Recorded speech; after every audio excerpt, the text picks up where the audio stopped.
அடடா பறவைகள் என்னை பார்க்கும் போது நலமா நலமா என்கிறதே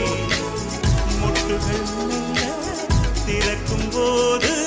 முத்து முத்து என்கிறதே இனிமை இனிமேல் போகாது அடமுதுமை எனக்கு வாராது ஒருவன் ஒருவன் முதலாளி உலகில் மற்றவன் தொழிலாளி விதியை நினைப்பவன் ஏமாளி அதை வென்று முடிப்பவன் அறிவாளி ஒருவன் ஒருவன் முதலாளி உலகில் மற்றவன் தொழிலாளி விதியை நினைப்பவன் ஏமாளி அதை வென்று முடிப்பவன் அறிவாளி பூமியை வெல்ல ஆயுதம் எதற்கு பறிக்க